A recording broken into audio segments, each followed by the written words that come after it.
प्रधानमंत्री नरेंद्र मोदी के नेतृत्व में काशी की तस्वीर पिछले 9 सालों में बदली है। काशी विश्वनाथ कॉरिडोर हो, नमो घाट हो, रिंग रोड हो, ये तमाम चीजें प्रधानमंत्री नरेंद्र मोदी ने सौगात के तौर पर काशी वासियों को दी है। जब भी प्रधानमंत्री का दौरा होता है, कोशिश उनकी यही रहती है कि वो दिन ऐतिहासिक हो जाए। आज भी प्रधानमंत्री का दौरा रहा और इस दौरान ऐतिहासिक क्षण रहा जहां करोड़ों की सौगात प्रधानमंत्री ने दी है। प्रधानमंत्री का उद्देश्य यह है कि वाराणसी को क्योटो के उद्देश्य पर क्योटो की तरह ही स्थापित किया जाए और इसी उद्देश्य के साथ काशी की तस्वीर बदलने के लिए प्रधानमंत्री नरेंद्र मोदी की सरकार प्रयासरत है। प्रधानमंत्री नरेंद्र मोदी एक बार फिर आज बनारस हैं, या ये कहा जाए अपने संसदीय क्षेत्र में। सबसे पहले ये एयरपोर्ट पहुंचे। एयरपोर्ट पहुंचने के बाद ये चौपड़ से पुलिस लाइन पहुंचे और पुलिस लाइन के बाद पहुंचे रुद्राक्ष कन्वेंशन सेंटर, जहां पे कार्यक्रम का आयोजन था स्वास्थ्य मंत्रालय द्वारा और उद्देश्य था टीबी को भारत से मुक्त करने का। समझा जा सकता है कि लोग बीच रास्ते में खड़े थे, किनारे किनारे खड़े हुए थे इस बात के लिए कि प्रधानमंत्री को से दो चार हो सकें, उनको देख सकें, उनको करीब से दे सकें। लोगों के स्वागत के साथ प्रधानमंत्री कार्यक्रम स्थल पर पहुंचे, जहां सबसे पहले उन्होंने प्रदर्शनी का अवलोकन किया। इस प्रदर्शनी में टीबी से लड़ने के तमाम इक्विपमेंट को दिखाया गया था, उन कलपुर्जों को दिखाया गया था जिसमें टीबी से लड़ने के लिए सहायक होते हैं। और जिसके बाद फिर वो कार्यक्रम स्थल पर पहुंचे, हर हर महादेव के उद्बोध के साथ अपने संबोधन को शुरू किया।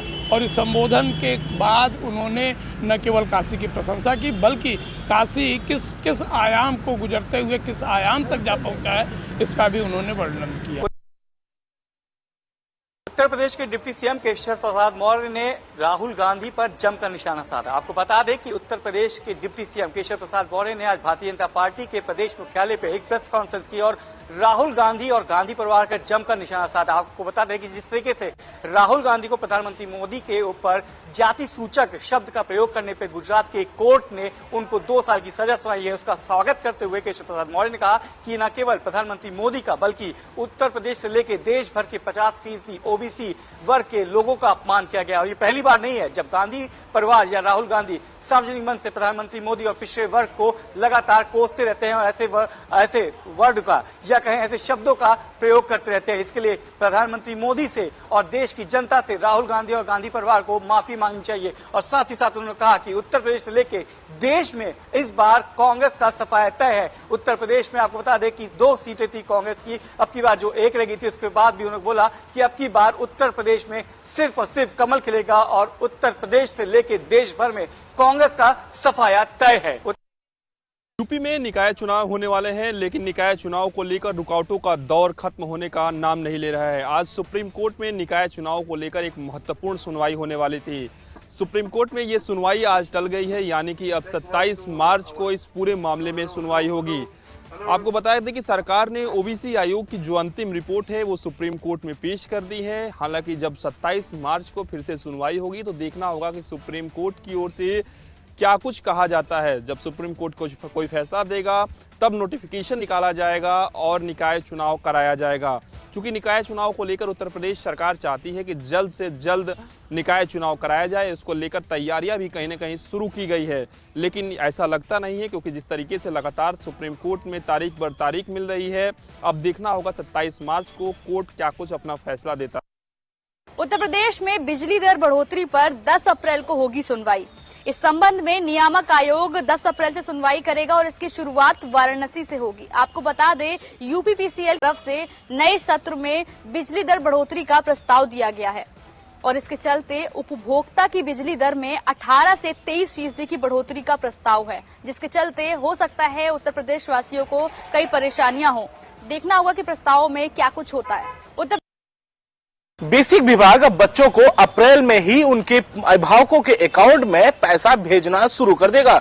हालांकि इससे पहले ये योजना स्कूल स्तर पर हुआ करती थी, यानी कि जूता, मोजा और ड्रेस का पैसा जो है स्कूल की अंतर्गत मिला करता था। लेकिन अब सीधे अभिभावकों के अकाउंट में अप्रैल में ही ये योजना शुरू कर दी जाएगी, यानी कि सीधे अकाउंट में पैसा अभिभावक के पहुंचेगा और इससे किसी प्रकार से कोई स्कूल प्रशासन का कोई हस्तक्षेप नहीं होगा। इससे पहले कई बार इसकी शिकायतें जो है वो आ चुकी थी, जिसको लेकर के सरकार ने इस बार पूरी तरीके से मन बनाया था और इस अप्रैल महीने में ही पैसा भेजने का निर्णय भी लिया था। इससे पहले की बात की जाए तो मई जून तक अभिभावकों को ड्रेस, जूते, मोजे वो नहीं मिल पाते थे, जिसको लेकर के स्कूल प्रशासन में बच्चों को सही से शिक्षा नहीं मिल पाती थी। ऐसे में अब अप्रैल में ही सत्र शुरू होने के समय से ही जो है देखा गया है कि पैसा जो है उनके अकाउंट में भेज दिया जाएगा। इसके बाद से स्कूल में पढ़ाई अच्छे से जिससे बच्चे कर सकें। बेसिक उत्तर प्रदेश में स्वास्थ्य सेवाओं को बेहतर करने के लिए स्वास्थ्य विभाग ने तैयारियां कर ली हैं,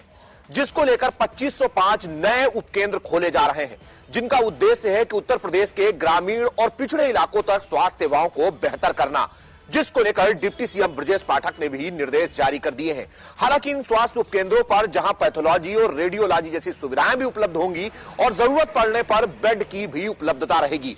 मतलब कोरोना जैसी परिस्थितियों से निपटने के लिए उत्तर प्रदेश सरकार ने तैयारियां पूरी कर ली हैं, जिसको लेकर निर्देश जारी किए जा चुके हैं कि ऐसे उपकेंद्र उन सभी इलाकों में खोले जाएं जहां के मरीज बड़े पैमाने पर या तो जिला अस्पताल जाते हैं या फिर दूसरे जिलों के मेडिकल कॉलेजेस की तरफ रुख करते हैं। मेडिकल कॉलेज और विश्वविद्यालयों का भार घटाने के लिए उत्तर प्रदेश सरकार 2505 नए स्वास्थ्य उपकेंद्र खोलने जा रही है, जिसका उद्देश्य स्पष्ट है कि पिछड़े और अति पिछड़े इलाकों में स्वास्थ्य सेवाओं को बेहतर करना। राजधानी लखनऊ में स्मार्ट सिटी के तहत 100 हेल्थ एटीएम लगाने थे। शुरुआत में 75 हेल्थ एटीएम लगाए गए, उसके बाद 25 जो बचे हुए हेल्थ एटीएम थे वो भी लगाए गए। ये जो हेल्थ एटीएम थे ये मुख्य बाजारों, नगर निगम के सभी जोनों में लगाए गए थे। इसके तहत 40 प्रकार की जांचें सिर्फ 10 मिनट के अंदर सस्ते दामों पर हो सकती थी, लेकिन कहीं ना कहीं स्वास्थ्य महकमे की लापरवाही के चलते मात्र 20 हेल्थ एटीएम में भी अभी शुरू हो पाए हैं और इन हेल्थ एटीएम में सिर्फ कुछ एक जांचें ही हो रही, जिसके बाद डीएम लखनऊ ने इस पर नाराजगी जाहिर की। साथ ही साथ जो नोडल ऑफिसर इस प्रोजेक्ट के थे अनूप श्रीवास्तव, उनकी तनख्वाह रोकने का भी निर्देश दिया। डीएम ने कहा है जब तक हेल्थ एटीएम सभी प्रकार से शुरू नहीं होते, सभी जांचें शुरू नहीं होती, तब तक जो नोडल ऑफिसर हैं एसीएमओ अनूप श्रीवास्तव, उनकी जो सैलरी है वो रिलीज नहीं की जाएगी। अब देखना होगा कितने दिनों में ये हेल्थ एटीएम काम करना शुरू कर। मध्यांचल विद्युत वितरण निगम में करीब 22 वर्षों तक तैनात रहे एसडीओ जितेंद्र विक्रम सिंह का नया कारनामा उजागर हुआ है। ठेकेदार ने आरोप लगाए हैं कि उनके लेटर हेड को चुराकर गलत तरीके से इस्तेमाल किया गया है। लेटर हेड पर अधिकारियों को फंसाने का काम किया जा रहा है, जिसके बाद जितेंद्र विक्रम सिंह की शिकायत यूपीपीसीएल के चेयरमैन एम देवराज से की गई। अब देखना होगा कि चेयरमैन एम देवराज के पास जब एक बार फिर से जितेंद्र विक्रम सिंह के कारनामों की फाइल पहुंची, उसके बाद क्या कुछ कार्रवाई होती है। अगर हम जितेंद्र विक्रम सिंह की बात करें तो करीब 22 वर्षों तक मध्यांचल में तैनात रहे। उसके अलावा इनके ऊपर गंभीर आरोप है कि इन्होंने अपनी तैनाती के दौरान जो माप पुस्तिकाएं थी करोड़ों रुपए की, उनको गायब करने का भी काम किया है, जिसके बाद एफआईआर भी दर्ज हुई है।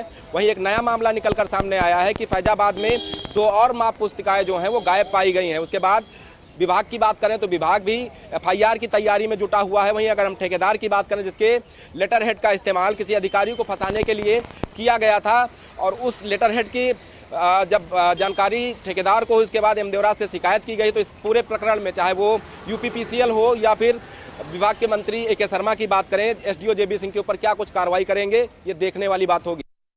जय पुष्पा इंडस्ट्री पर जहां पर कल से छापेमारी की जा रही है, बताया जा रहा है यहाँ पर ये जो पाइप की फैक्ट्री है, इसके अलावा यहाँ पर बेलनगंज और फाउंडी नगर के डिपो सहित अन्य संस्थानों पर जीएसटी का लगातार छापेमारी का कार्यक्रम चल रहा है। कल से छापेमारी की जा रही है।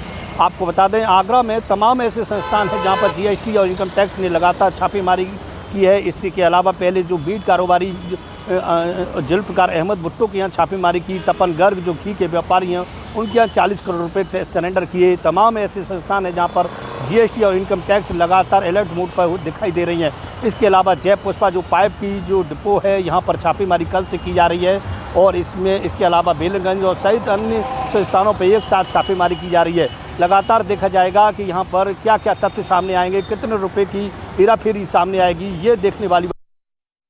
शाहजहांपुर में मुंबई से आई टीम ने छापेमारी की। छापेमारी के दौरान भारी मात्रा में रेमंड्स कंपनी का कपड़ा बरामद हुआ है।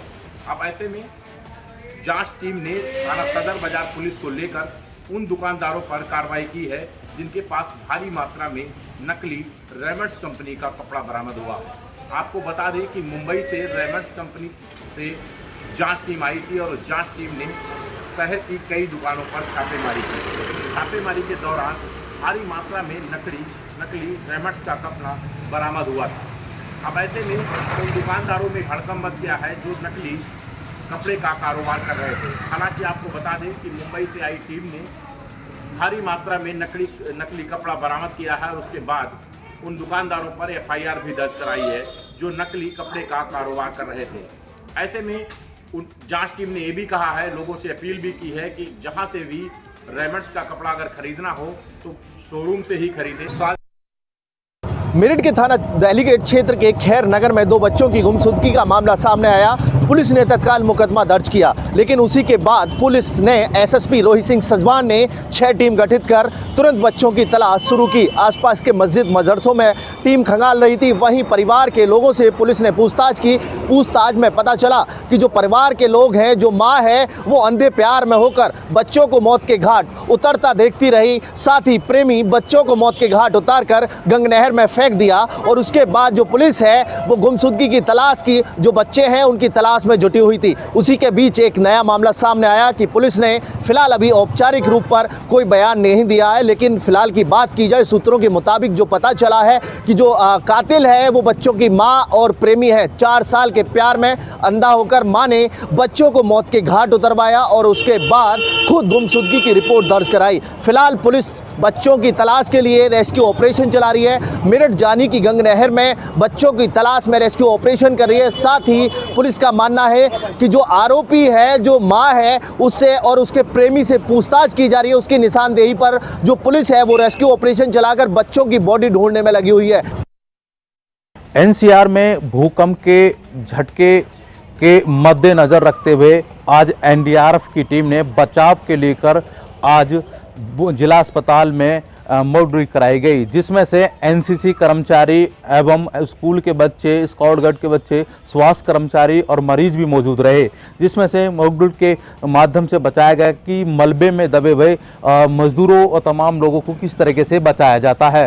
तमाम चीज़ें को मॉक ड्रिल के माध्यम से कराए गए कि अस्पताल में किस तरीके से जल्दी उनको लाया जाता है। एनसीसी, स्काउट गाइड और कर्मचारी और तमाम वहाँ पर कर्मचारी मौजूद रहे, क्योंकि ये जनपद बुलंदशहर भी वो क्षेत्र था। हाल ही में कुछ दिन पहले भूकंप के झटके लगे थे दिल्ली एनसीआर में। आज जनपद बुलंदशहर में करीबन 4 स्थानों पर मॉक ड्रिल कराई गई है। तमाम चीज़ों को बताया गया कि किस तरीके से बचाव कराया जाता है, भूकंप के जब झटके महसूस होते हैं तो कहाँ रखा जाता है, किस तरीके से बचना है, और झटके के बाद में कहाँ भूकंप के झटके आते हैं। तो तमाम चीज़ों को मॉक ड्रिल के माध्यम से एनडीआरएफ के अधिकारी, कर्मचारी, स्वास्थ्य विभाग के कर्मचारी और मरीज भी मौजूद रहे। उनको मॉक ड्रिल के माध्यम से बताया गया कि अस्पताल में कैसे ले जाया जाता है। रामपुर में स्ट्रीट फूड स्टॉल लगाने वालों में खुशी का माहौल है। प्रधानमंत्री स्वनिधि योजना के तहत उन स्टॉल वेंडरों को एक नई जगह बनाकर दी गई है। जिलाधिकारी की अनोखी इस पहल पर जहां बेरोजगारों को रोजगार मिल रहा है, तो वहीं जो स्ट्रीट वेंडर थे, जो दर दर भटकते थे, गलियों में छोले बताशे बेचा करते थे, ऐसे बेरोजगार और कम रोजगार कमाने वाले लोगों को जिलाधिकारी ने सहारा दिया है, जिसमें पीएम स्वनिधि योजना के तहत उनको खास तौर से ब्याज रहित पैसा भी दिया गया है और स्टॉल लगाने के बाद वहां उनको मुफ्त में जगह भी मुहैया कराई गई है। ऐसे में स्वनिधि योजना के तहत जिस तरह से स्ट्रीट वेंडरों को बसाया गया है, उसमें खुशी का माहौल है उन लोगों में। और साथ ही उनका कहना है कि आज तक उनके बारे में किसी ने नहीं सोचा, लेकिन जिलाधिकारी रविंद्र कुमार मादल ने एक अनोखी पहल को चलाते हुए रामपुर के अंदर जिस तरह से स्ट्रीट वेंडरों को बसाया है और उनको सरकारी पैसे से मदद देकर उनका कारोबार चमकाया है, उसको लेकर उनमें खुशी। रविंद्र कुमार के द्वारा LBM क्रिकेट ग्राउंड में डे नाइट क्रिकेट टूर्नामेंट का शुभारंभ किया गया। इस दौरान उन्होंने क्रिकेट टूर्नामेंट में प्रतिभाग कर रहे खिलाड़ियों को शुभकामनाएं और बधाई दी।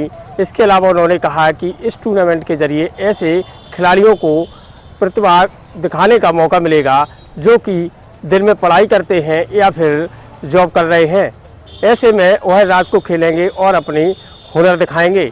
इसके अलावा उन्होंने बुंदेलखंड क्रिकेट क्लब जो आयोजन करता है उनको भी बधाई दी और शुभकामनाएं दी कि ऐसे आयोजन से नए नए प्रतिभा जो हुनरमंद खिलाड़ी हैं उन्हें भी मौका मिले।